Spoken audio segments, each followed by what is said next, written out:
Hello there, my dear family and friends. It's good to be with you. I hope you're doing well. It is a new month, the month of Ramadan, and I just want to share a few thoughts with you on this month of Ramadan. Now, let me start by sharing with you some of my personal experience of this month. And then I will go on and I will share some of the verses of the Qur'an to explain to you my position and why I deem this month to be so special.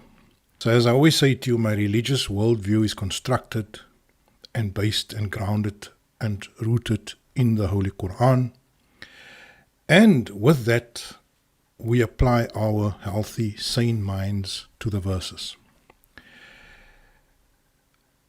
Let me start by talking to you about Ramadan and why it's special to me and why sometimes you just approach a particular subject with a certain feeling in your gut.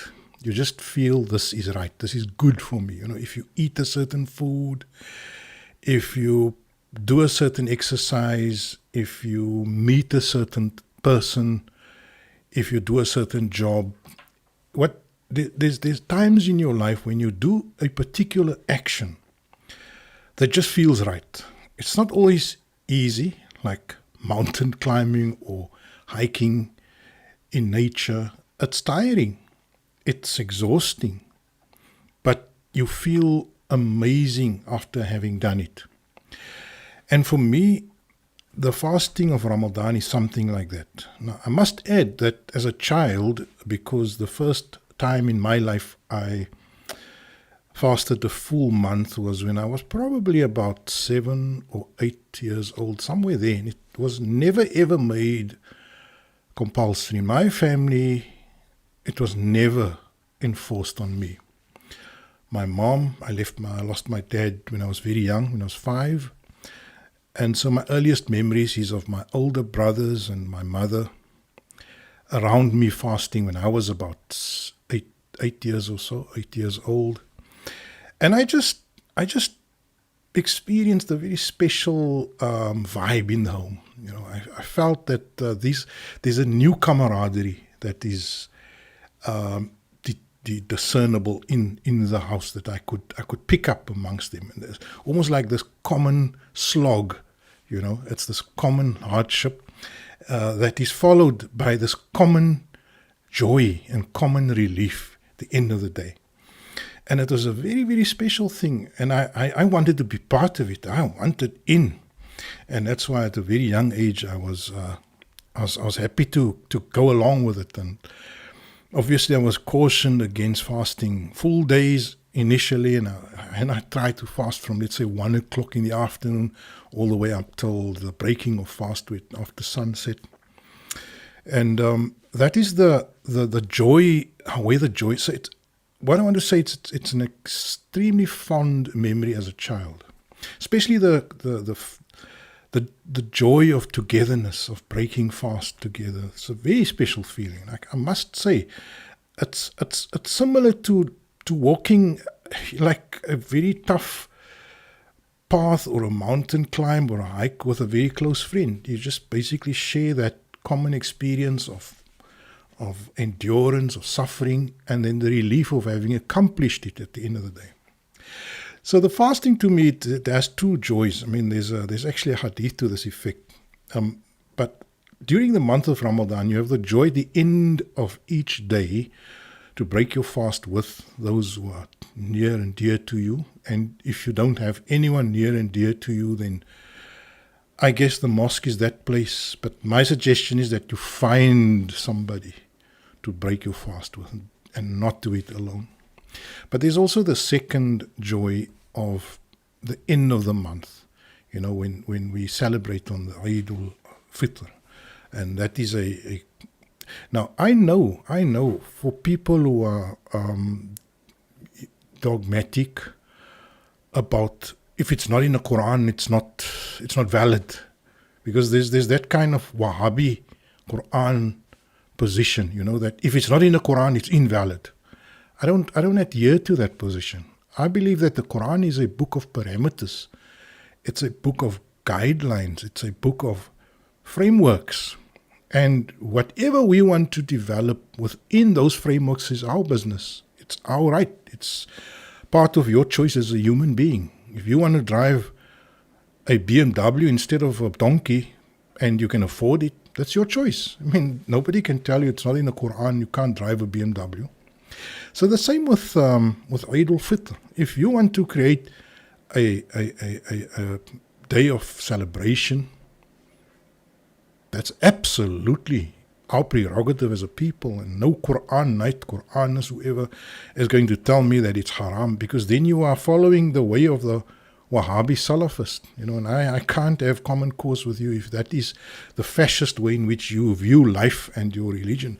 I'm not saying, you see, I draw the line between saying it is something that is joyful and exciting and with lots of benefit to the community, and saying it's an injunction from Allah, it's divine. Now that is where I draw the line. When I say I enjoy Eid al-Fitr, but it's not a command from Allah in the Quran, that's fine. But let me continue. So as a child, those were my earliest memories of Ramadan. I'm sure many of you can identify with that, and you can feel, if you're born Muslim from a very early age, I'm sure you can identify with what I'm saying. But there were times in my life when it even went further, when I ended up in tough situations.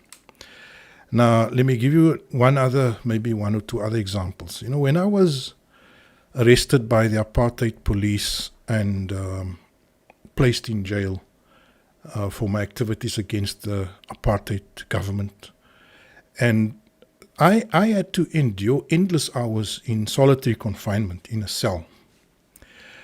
And for a period of a month, there was a hunger strike in the prison because we were being locked up without any sort of basic decent rights or allocations. Our sleeping places, we slept on the bare floor with a very thin mat. We had one blanket, and it got quite cold at night. We had virtually no fresh air. We were locked into a cell. And during that time, we decided not to eat, to stop eating. And I was one of those who, we smuggled around messages, and we decided that we are not eating anymore. Now, I can tell you, that was the hunger strike, right, which we commenced, and it carried on for about, I think, 10 days or 12 days, and I must say I lost, actually, an enormous amount of weight during that time. So what I want to say is that those who, like myself, who had a history of depriving ourselves of food and drink. Well, we didn't deprive ourselves of drink, it was only of food. So those of us who deprived ourselves previously during Ramadan of food, it was a breeze. It was a breeze. And I must tell you, the hunger strike was not like an intermittent fast, it was a non-stop fast, right? So we only drank water. We never ate anything solid.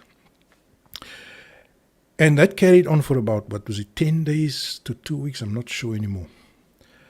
But I want to tell you how easy it was for those of us who had fasted previously, because I don't think I would have ever felt the feeling of hunger if it was not for the fast during the month of Ramadan. I would never have known what a hunger pang feels like, because we were never poor in that sense where we couldn't eat. Every meal we basically could eat, as much as we like.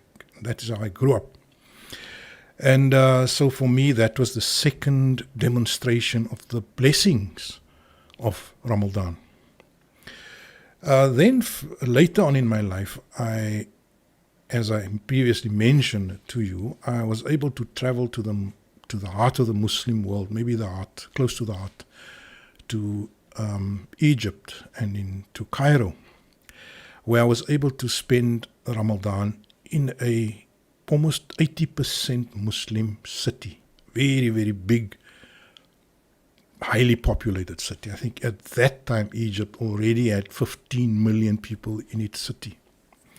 In fact, Egyptians call Cairo Egypt. That's how dominant or how pervasive, Cairo's culture is in the land of Egypt. And it is there that I saw how that camaraderie which I had as a child in my home with my older brothers and with my mom and with my sisters, how that camaraderie could transcend and could go beyond the family and actually affect a country, an entire country. The patriotic vibes that are achieved by a common slog, by a common chore, where the entire city, almost the entire city, how that entire city went into a common solidarity mode. It was absolutely blew my mind. As a person coming from a non-Muslim country where Islam is pretty much practiced in the home, I saw Islam, or I saw adherence, I saw submission to the divine at a cosmopolitan level, at a broad, national level. And I saw the people, with a happy and smiling attitude going through the fast. Now, what is interesting for me was at the time of breaking of the fast, the amount of generosity, the amount of compassion that was on display. Because you would find the Ma'idatul Rahman, this is something I just discovered there, that any person could in fact invade the sidewalk with his own or her own table and just join the public outside with a breaking of fast in the evening at sunset, after sunset. So what I would see is that you would have rows of tables developing in the street, and if I'm the one sponsoring this table, I would fill it up with whatever delights I can afford, and then I will join a crowd from the street, absolutely free. Everyone is welcome to join, and we'll pass around the soup and the tea and the bread and whatever, and together we would break our fast. It's an absolute display of generosity, of kindness, wow, it's unbelievable. And that is what I saw during the month of Ramadan. And my friends, as I said to you when I started this discussion or this short presentation for you, is that it just felt right. It felt right when I was a child. It felt right when I was a prisoner under the apartheid regime. It felt right when I was traveling in the Muslim world. And the fasting of Ramadan felt right. It's not easy. It's not easy. I'm not here telling you that it's easy to go without food. I love my food, and it's a difficult thing to carry on the entire day, especially mornings and then afternoons again, without doing what you like doing. And so, my friends, but I'm telling you now, some things are difficult, but they are absolutely good for your soul. And so, let me move on to the next topic I want to also cover in this, and that is I want to look at the verses of the Qur'an that refer to the fasting. And let me point you to these verses, and I'll just quickly read through the English for you, and I will show you how it aligns with our ideas or our sort of the suspicion or the feeling that we have about the fasting. Let me just quickly look at those verses. And of course, the famous verse is أعوذ بالله من الشيطان الرجيم بسم الله الرحمن الرحيم يا أيها الذين آمنوا كتب عليكم الصيام كما كتب على الذين من قبلكم لعلكم تتقون. And the famous verse, chapter 2, verse 283, where Allah subhanahu wa ta'ala, Almighty Allah, speaks and says, heed this, you who embrace this scripture. Fasting is prescribed on you as it was prescribed on those before you, so you can acquire discretion. Now, I take the word لَعَلَّكُمْ تَتَّقُونَ, and I've made a video on this already, but let me remind you again. The word taqwa, the word discretion, the word thoughtfulness is a very, very rich word. It's an extremely rich word. And I want to show you the dictionary meaning of this word, so you can see how this word, how many meanings this word really can have, but how powerful these meanings are. Take a look at this. The word discretion could mean, let me just quickly, acumen, foresight, maturity, prudence, responsibility, tact, vigilance, wisdom. Can you see the meanings, the many meanings that word can have? And so for me, it's a very, very powerful word. It's a word that makes the difference. You see, if we displace discretion here, discretion with foresight, with maturity, with prudence, with responsibility, with tact, with vigilance, with wisdom, any one of those words create in the human being a more stronger person. We become more stronger by acquiring that quality of discretion. Now, I could have used the word prudence, I could have used the word tact, vigilance, wisdom, foresight, carefulness, consideration, concern, circumspection, discernment, discrimination, judiciousness, heedfulness, gumption, forethought, wariness, sensibility. All of those are words that describe the word taqwa. Describe the word taqwa. And that, my friends, is exactly what we are acquiring or inculcating or growing or developing within ourselves, is that sense of maturity, prudence, responsibility, vigilance, tact, carefulness, consideration, discernment. That is all the benefits that we gain from saying no to food for a limited period of time during the day. Let's just quickly look at the next verse, because that verse, it's abundantly clear how. And some of you might say, but how does staying away from food encourage you to learn discernment, discrimination, considerateness, concern? You see, it's only if you fast that you realize that what you've taken for granted is not so obvious. You see, if you push food aside and drink for a particular time, you then learn that the body actually craves it, and the body actually is pushing you towards it.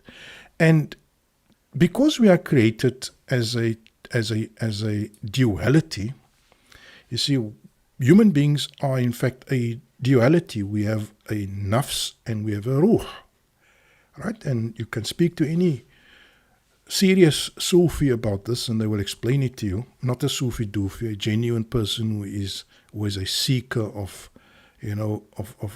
proximity to God. That person who is a seeker or a dervish or walking the path of God or going closer to God spiritually will tell you that the two elements within the human is the ruh and the nafs. What is the ruh? The ruh is the soul connected to God. It is the spark of divine in the human as a whole. It's the spark of divinity that we have. They ask you concerning the ruh, say the ruh is from God. So that soul is the spark of godliness within us. The propensity for love, for compassion, for responsible actions and behavior, for courage, for selflessness. You see, those are the godly features or aspects or traits that the ruh is bringing. However, the nafs, the ego, brings a different set of counter forces, such as greed, such as hunger, such as anger, such as self-obsession. And there's another thing, self-absorption, self-indulgence. These are the traits of the nafs. And there's a constant war between that spark of godliness and that base, lower aspect of the human called the nafs. And that is why we walk around as a duality, as a body and a soul. The body is the purveyor of the nafs, and the soul is the purveyor, is connected to the divine, is the real us, is the godliness in us. And we walk this earth constantly facing that inner struggle. And in Ramadan, we have an opportunity to put the nafs in its place, to send it to its corner. In other words, to allow the ruh to prevail over that nafs. We tell the ruh, we tell the nafs, listen, know this, know that, and know the other for you. And you've got to be happy. And he complains like hell. That nafs complains like crazy. You want to do this, you want to do that. And also remember that fasting is not really in the Quran seen only as abstinence from food and drink.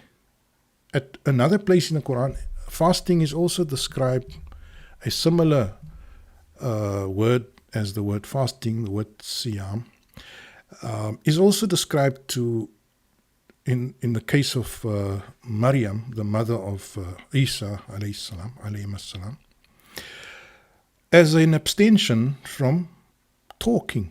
So it's a vow of silence. So fasting could be abstinence at an extreme level to the level of abstaining from talking. So it is really in talking that we also enjoy, that we feed the nafs, because in talking comes out our anger. In talking comes out our self-indulgence, our self-flattery, our, bragging and, boasting. And so if we even have to curtail those aspects, then we have banished the nafs even further. But in Ramadan, we are required to only abstain from food, drink, and sexual relations. And I wonder, and that was just to explain to you the idea of how we banish the nafs and allow the soul to prevail. And that, I hope, explains this verse to you. Fasting is prescribed on you as it was prescribed on those before you, so you can acquire discretion. In other words, abandon self-indulgence, abandon self-centeredness, abandon self-absorption. All right, let's just quickly look at the next verse. So as we go to the next verse, it says it consists of a scheduled number of days, but for those of you sick or traveling, it is a number of days at another time.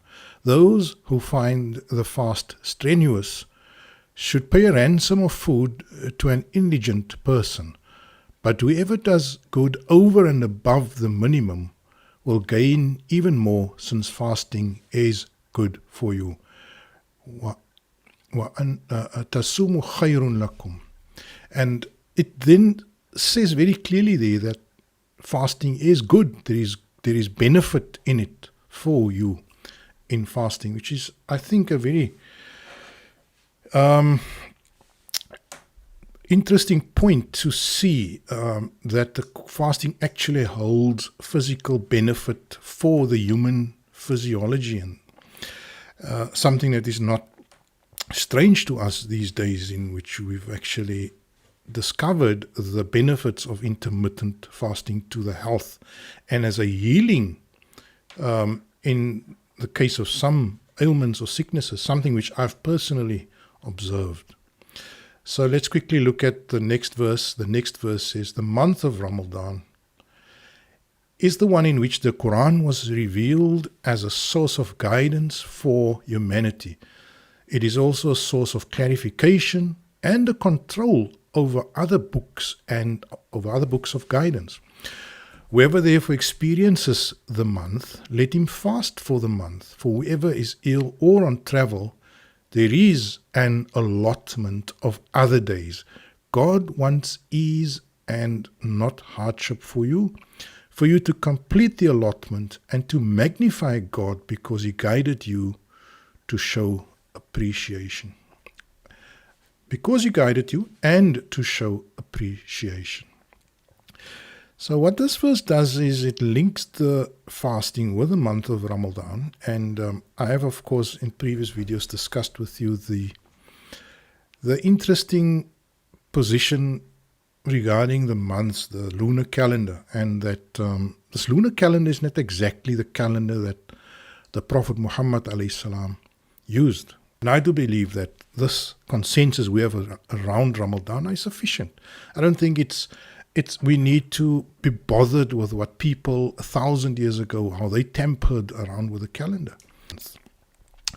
So that's the next verse. And then I think there's one more verse. And this is relevant to the fast, is when a devotee of mine inquires from you about me, answer that I am indeed close by. I attend to the pleading of each caller when he calls to me. Let them then respond to me also and acknowledge me as well so they can follow the right path. So in other words, responding to God is needed for you to receive an answer from God. And fasting is to heed the call of God. And then the final one that really confirms the case that fasting is about food and drink and not about a vow of silence says, eat and drink, kulu washrabu, clearly links the fasting with an abstinence from food and drink. Eat and drink also until it is clear to you that the dawn is broken. So in other words, clearly locating the fasting of Ramadan or relating it to a period of abstinence from food and drink.